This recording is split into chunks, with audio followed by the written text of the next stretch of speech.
Ladies and gentlemen, competition is not war, it is a mirror, and the rivalry between Pakistan and India is one of the most profound reflections of this truth. When two nations with shared history, culture, and passion stand on opposite ends of the field, whether that's in politics, economics, sports, or culture, they're not just challenging each other. They are revealing to themselves who they are and who they are becoming. It's easy to point fingers outward, to claim the other is the problem, the aggressor, the threat. But the most difficult and necessary thing is to turn inward, to look into the mirror of that rivalry and ask, what does this competition reveal about us? This fierce competition is not inherently destructive. In fact, it has the potential to be deeply constructive. It pushes each side to improve, to innovate, to rise. But only if we treat the competition as a challenge to be better rather than a reason to hate. When India launches a new satellite, Pakistan is reminded of its own potential in science and technology. When Pakistan showcases its art, hospitality, or military discipline, India is reminded that power does not belong to one side alone. The danger lies in reacting to these displays of strength with envy or resentment, rather than aspiration. The mirror shows everything. It reflects our pride, our insecurity, our ambition, and even our fear. But what we choose to do with that reflection determines our path forward. A wise individual, and by extension, a wise nation, asks, what does this reflection demand of me? If your rival is ahead in education, it demands that you build better schools. If your neighbor is more united, it demands you strengthen your national identity, not by suppressing others, but by uplifting your people. The rivalry is also a test of emotional maturity. Can we see strength in others without crumbling inside? Can we admire progress in others without feeling diminished? A truly confident nation can, because it knows that its value is not in beating another, but in realizing its own potential fully. If your entire sense of success comes from the failure of your rival, then you are not succeeding, you are simply reacting. And so, competition must be framed as a personal responsibility. As a Pakistani or Indian, what does this competition inspire in you? Do you use it as fuel to grow, learn, and contribute? Or do you allow it to become an excuse to hate, to blame, to wallow in comparison? The difference between those two responses is the difference between building a strong nation and a fractured one. When we look into the mirror of our rivals, we don't just see them, we see ourselves. And if we look long and hard enough, with honesty and humility, we might just see the path to greatness. Not through domination, but through transformation. Not by shouting louder, but by standing taller. That is the true value of competition, not to defeat the other, but to meet the best version of yourself. National rivalry can either breed greatness or destroy identity. It depends on how we respond. In the case of Pakistan and India, this rivalry has existed since the moment of their birth. It's historical, emotional, and deeply personal for millions.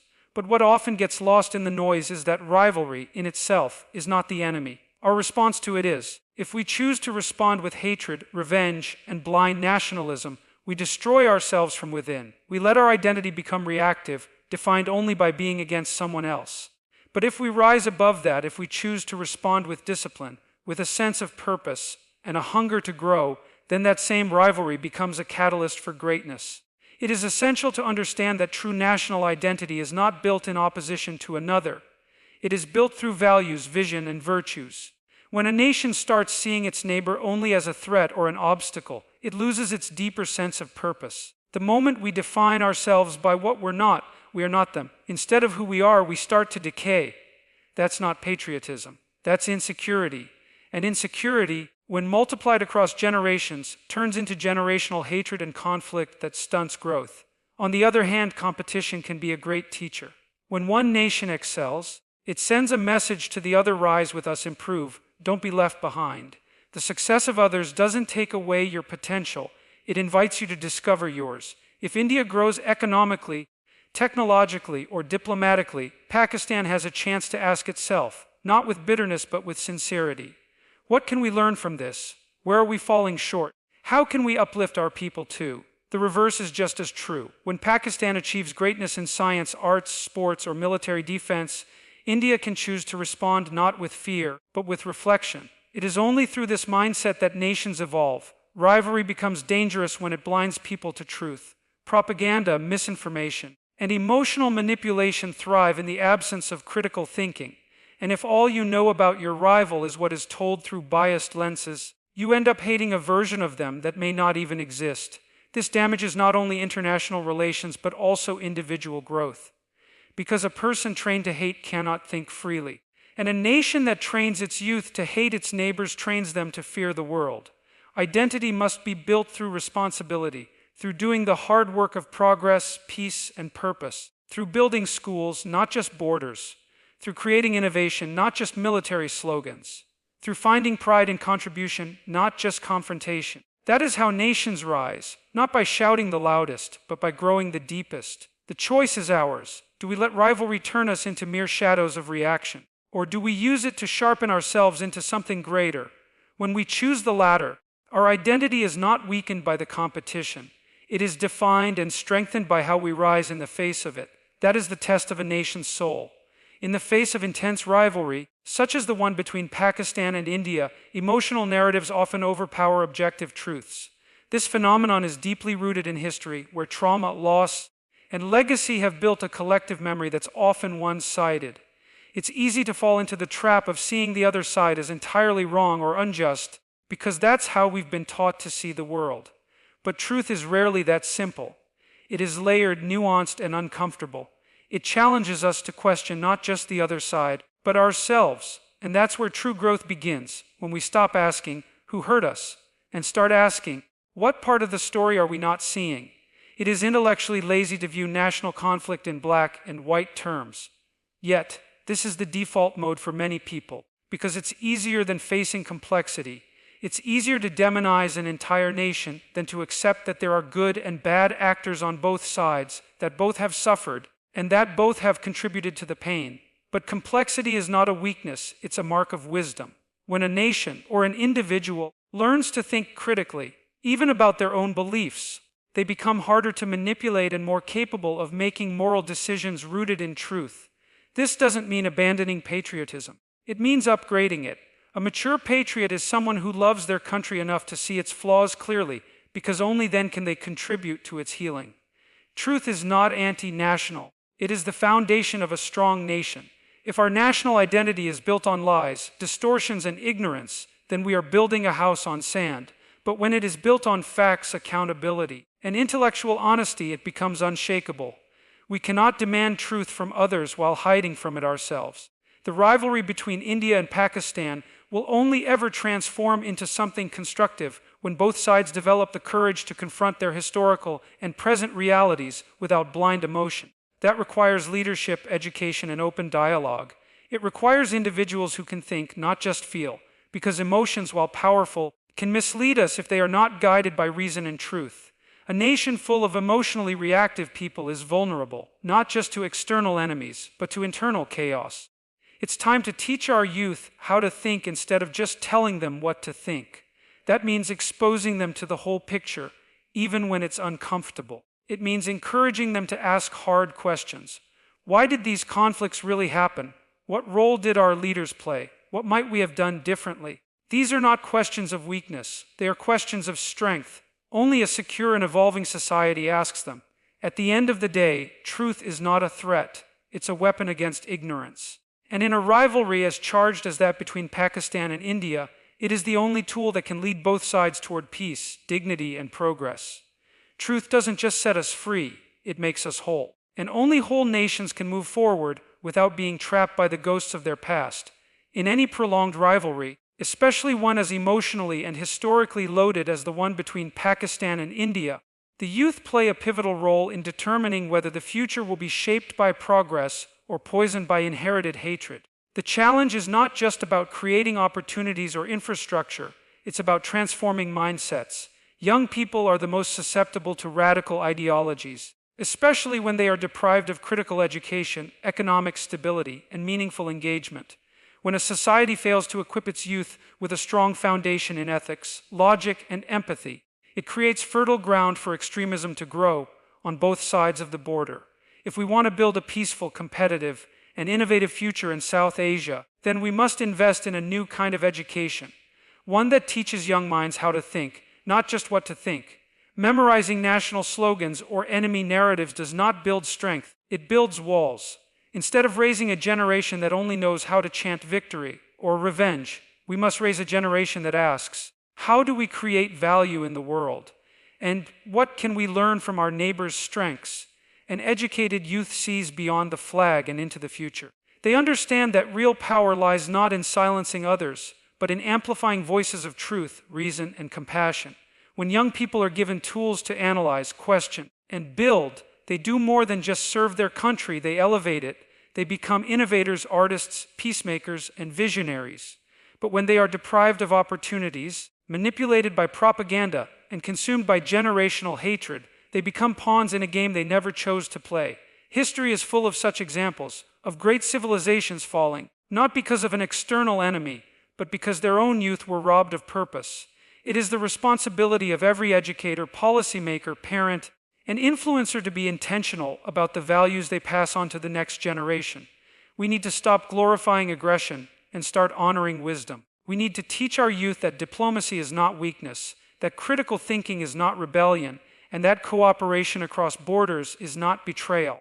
These are the tools that lead to sustainable strength. When youth from both Pakistan and India learn to value humanity over hostility, competition over conflict, and dialogue over division, they will not only reshape their nations, they will redefine the region. The future of this rivalry does not belong to politicians or generals. It belongs to classrooms, startups, art studios, and open forums. It belongs to those who choose to build rather than destroy. And the most powerful revolution is not one that begins with weapons or war, but with education, empathy, and vision. That is how you turn a bitter rivalry into a catalyst for greatness. Not by silencing history, but by learning from it and empowering the next generation to rise above it. National identity, when misunderstood or manipulated, can become a double-edged sword. On one side, it fosters unity, pride, and resilience among a nation's people. On the other, it can become a blinding force that fuels hatred, exclusion, and mindless antagonism. The rivalry between Pakistan and India is deeply entangled in this very concept. People often derive their sense of worth and belonging from the story they're told about who they are as a nation. When that story is built on suffering, loss, and division, it tends to perpetuate a cycle of blame and retaliation. The narrative becomes, we are what they are not, rather than, we are strong because of who we are. This kind of thinking becomes especially dangerous when leaders, whether political, social, or religious, weaponize national identity for personal or political gain. They use historical wounds as a means to distract from internal issues. Corruption, poverty, inequality, failing systems, all of these are buried under emotional appeals to nationalism. Instead of asking, how do we improve our education system? Or how do we uplift our poor? The public is drawn into emotional debates over territorial lines or cultural supremacy. This misdirection weakens a society from within, and ironically, it leaves that nation more vulnerable to the very threats it claims to resist. True national identity should not be constructed by comparing oneself to an enemy. It must emerge from self-awareness, cultural richness, and moral strength. A strong identity is not defensive, it's confident. It doesn't need to prove its superiority. It quietly demonstrates its value through progress, innovation, and ethical clarity. It respects others because it respects itself. But when nationalism becomes rooted in insecurity, it lashes out, constantly seeking validation through conflict and comparison. This kind of hollow nationalism is not just unhealthy, it's unsustainable. It teaches citizens to view cooperation as weakness and peace as a threat. The youth are taught that disagreement is treason, and that empathy toward the other side is betrayal. Such teachings breed not strength but fragility. Because when your identity depends entirely on an external enemy, you lose the ability to define yourself when that enemy is not in sight.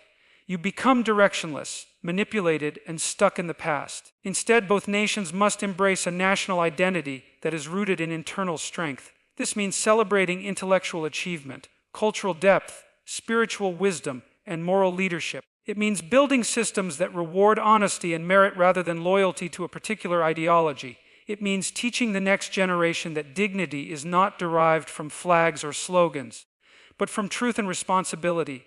A nation that knows who it is does not fear dialogue. It does not suppress dissent. It does not need war to prove its worth. It builds, it reflects, and it grows. The challenge before us is not just political or economic. It's psychological. It's about shifting the way millions of people think about who they are and who their neighbors are. If that shift can happen, if national identity can be transformed from a weapon into a foundation, then the future will not be one of endless rivalry, but of mutual greatness. And that shift must begin with education, with courage, and with a commitment to truth, no matter how uncomfortable it may be. Education holds the power to break cycles of animosity and reshape the way individuals and nations perceive themselves and each other. In the context of Pakistan and India, two nations often caught in historical rivalry and mutual suspicion, education can become the most transformative tool for lasting peace and meaningful progress. But not just any education. What is needed is education rooted in critical thinking, moral reasoning, and a balanced understanding of history. For generations, the young minds of both countries have been taught versions of history that emphasize blame, victimhood, and the glorification of conflict. This breeds resentment and a skewed perception of the other. But if educational systems instead taught about the shared cultural legacies, the common struggles under colonialism, and the interconnected philosophies that once flourished across the subcontinent, a new narrative could emerge, one based on understanding, not enmity. Education must move beyond rote memorization and the regurgitation of nationalistic slogans. It should encourage questioning, debate, and dialogue. Students must be empowered to ask, why do we think this way about our neighbors? Is this narrative true? Who benefits from this conflict? And most importantly, what is the cost of continued misunderstanding? When young people are given the intellectual tools to analyze the world around them, they become less susceptible to propaganda and emotional manipulation. They develop the ability to recognize when leaders are using conflict to distract from domestic failures. They begin to see that real patriotism is not about hating others, but about building a just, honest, and compassionate society. Furthermore, an education system that prioritizes character alongside knowledge can produce generations of ethical leaders. These leaders won't be easily swayed by the winds of populism or the allure of power. Instead, they will possess the clarity and courage to lead with integrity. They will see peace not as compromise, but as wisdom. They will recognize that mutual prosperity is more powerful than one-sided victory, and they will inspire their people not through rage, but through vision. Teachers in this landscape play a sacred role. They are not just transmitters of information. They are cultivators of conscience. When a teacher introduces a young Pakistani or Indian student to the poetry of Rumi, the philosophy of Tagore, or the logic of al-Biruni, they are opening the door to a worldview that transcends borders. They are reminding students that wisdom knows no nationality and that greatness is never built on hatred. Such educators plant seeds of humility and unity, which over time grow into a forest of resilience and harmony. Ultimately, if education becomes a means of healing rather than division, then even long-standing rivalries like that of Pakistan and India can evolve into partnerships. The past cannot be changed, but the interpretation of it can be refined. The future is not set in stone. It is built every day by the thoughts we allow, the words we teach, and the values we uphold. If education can reflect truth, foster empathy, and instill responsibility, then it will become not just a tool for advancement, but a force for peace that neither bullets nor borders can ever match. And here's the most important truth of all. Your past doesn't have to be a burden. It can be a treasure chest of lessons, if you allow it. Each struggle you've faced, each mistake you've made has taught you something. You're wiser now. You're stronger. You have experience that will guide you through future challenges. And if you use your past as a teacher rather than a cage, it will become the key to your transformation. It will be your story of survival, your proof that you've been through the fire and come out stronger on the other side. So stop looking at your past like it's a weight that's too heavy to carry. It's not. It's the fuel that can propel you to new heights. Let go of the regret. Let go of the guilt. Let go of the shame. And use what you've learned to build a future that reflects the person you're becoming. Your past may have been difficult, but it doesn't determine your destiny. You do. The only thing that matters is what you choose to do with today and how you decide to show up for your future.